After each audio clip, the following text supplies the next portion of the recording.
O livro de Provérbios, no capítulo 15, verso 3, nos fala de um dos atributos de Deus, que é a onisciência.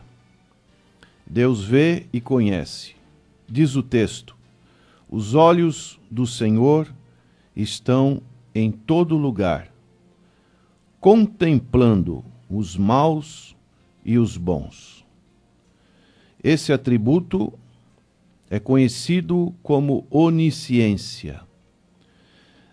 Significa que Deus conhece todas as coisas. Significa que os olhos de Deus estão em toda parte. O salmista dizia no Salmo 139, de 13 a 16, pois tu formaste o meu interior, tu me teceste no seio de minha mãe. Graças te dou, visto que por modo assombrosamente maravilhoso me formaste. As tuas obras são admiráveis, e a minha alma o sabe muito bem. Os meus ossos não te foram encobertos, quando no oculto fui formado e entretecido como nas profundezas da terra. Os teus olhos me viram, a substância ainda informe, e no teu livro foram escritos todos os meus dias, cada um deles escrito e determinado, quando nenhum deles havia ainda. Aqui encontramos o salmista dizer: os teus olhos me viram, a substância ainda informe. Isto é, bem no início da concepção, Deus já olha tudo, Deus já vê tudo. E nós sabemos que tudo está patente aos olhos de Deus, conforme o livro aos Hebreus, capítulo 4, verso 13, nos fala sobre isso. Então Deus, os seus olhos estão sobre toda parte. Ele sonda os corações. Ele vê as intenções do coração. E ele também observa os caminhos de cada um de nós.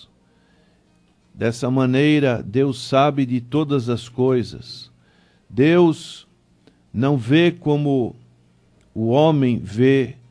A ótica de Deus é totalmente diferente. Foi isso que encontramos no exemplo quando da consagração do rei Davi, em 1 Samuel, capítulo 16, verso 7, Deus disse para Samuel: porém o Senhor disse a Samuel: não atentes para a sua aparência, nem para a sua altura, porque eu rejeitei, porque o Senhor não vê como vê o homem. O homem vê o exterior, porém o Senhor o coração. Então Deus conhece intrinsecamente o nosso ser. Dessa maneira, tudo está patente, tudo está sendo revelado aos seus olhos. E, em outras palavras, ele sabe tudo a respeito de tudo e conhece a todos o tempo todo. Então, esse Deus maravilhoso, ele conhece o futuro, não menos do que o passado e o presente, e conhece eventos possíveis que nunca acontecem, não menos do que eventos que de fato ocorrem. Nós temos um exemplo interessante em 1 Samuel, no capítulo 23, quando Davi estava sendo perseguido por Saul. Ele refugiou-se a uma cidade chamada Keila. E diz o texto então que Davi consultou o Senhor. E ele dizia assim, sabedor, no 1 Samuel 23, 9, sabedor, porém, Davi de que Saul maquinava o mal contra ele, disse a Abiatar, sacerdote, traze aqui a estola sacerdotal. Orou Davi, ó Senhor, Deus de Israel, teu servo ouviu que Saul de fato procura vir a Keila para destruir a cidade por causa de mim.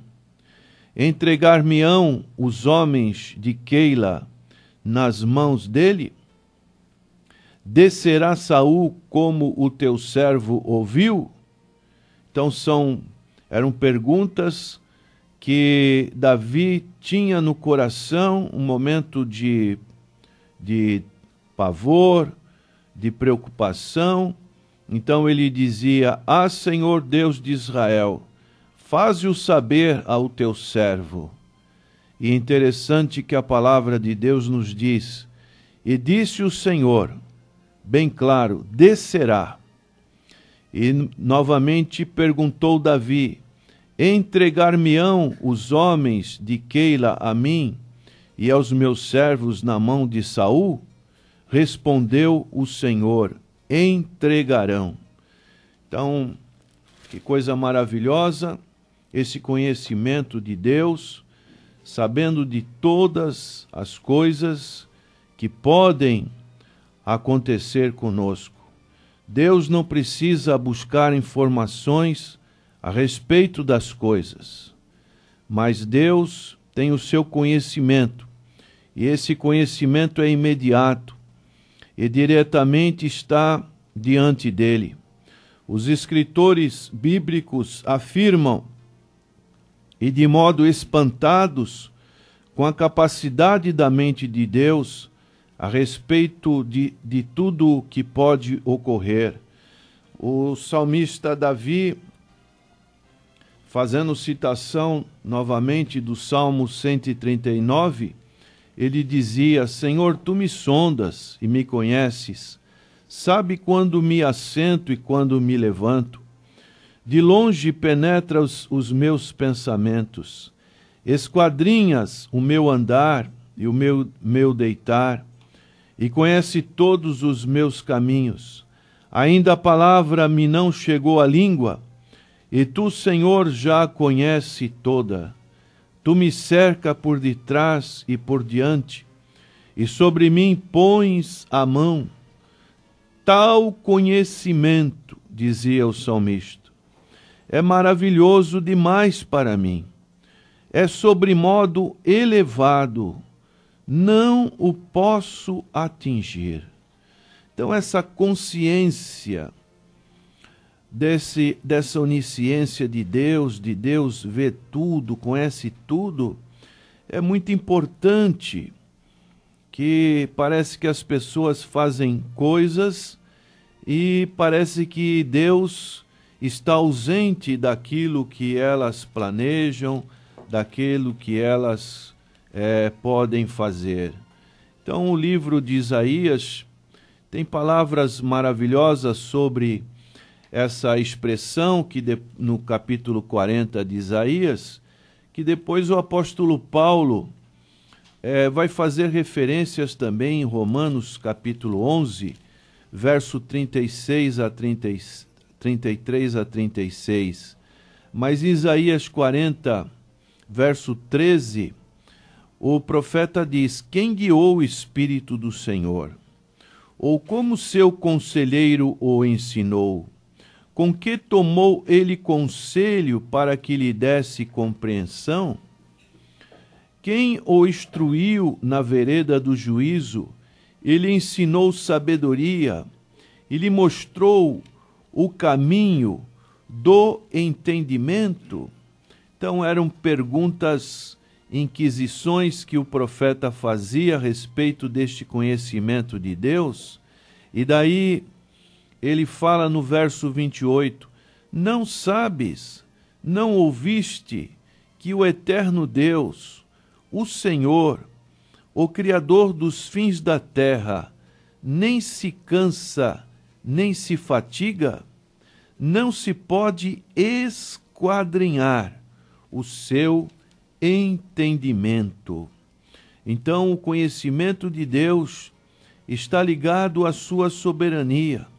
Ele conhece todas as coisas. Foi Ele que criou todas as coisas. Foi Ele que sustenta todas as coisas. Ele faz funcionar a todo momento. De acordo com o seu plano, Ele vai agindo à sua maneira. E o apóstolo Paulo, ele fala sobre isso aos Efésios, capítulo 1, verso 11, ele diz assim: nele digo, no qual fomos também feitos herança, predestinados segundo o propósito daquele que faz todas as coisas conforme o conselho da sua vontade. A ideia de que Deus poderia conhecer e pré-conhecer todas as coisas sem controlar tudo é totalmente antibíblica, como também é algo ilógico. Então, os crentes, eles são encorajados pela onisciência de Deus, porque ela lhes assegura que todas as coisas a respeito deles são conhecidas por aquele que os ama, e aquele que não descuidará de coisa alguma que lhes diga a respeito. Deus estará de uma maneira atuante. Deus está olhando para cada coisa daquilo que fazemos.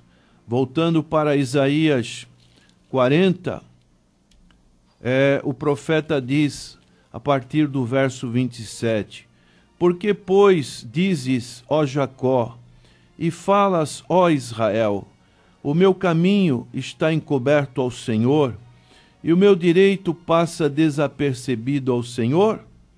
Eram perguntas que Israel fazia, achando que Deus não conhecia o seu caminho, que Deus não estava olhando para Israel. Aí o profeta diz, não sabes, não ouviste que o eterno Deus, o Senhor, o Criador dos fins da terra, nem se cansa, nem se fatiga? Não se pode esquadrinhar o seu entendimento. Faz forte ao cansado e multiplica as forças aos que não têm nenhum vigor. Os jovens se cansam e se fatigam, e os moços de exaustos caem, mas os que esperam no Senhor renovam as suas forças, sobem com asas como águias, correm e não se cansam, caminham e não se fatigam.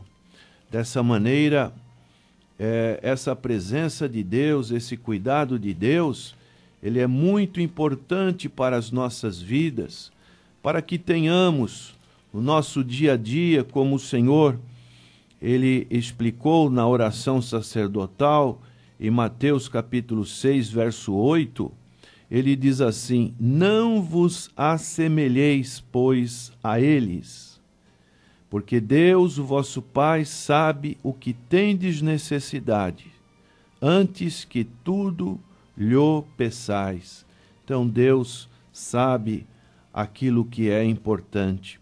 Então, os olhos, voltando ao texto de Provérbios 15, verso 3, os olhos do Senhor estão em todo lugar, contemplando os maus e os bons.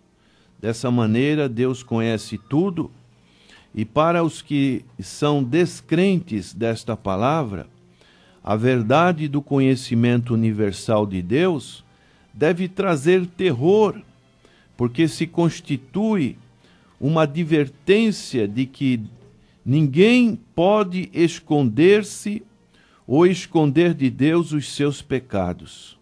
Deus sabe de todas as coisas.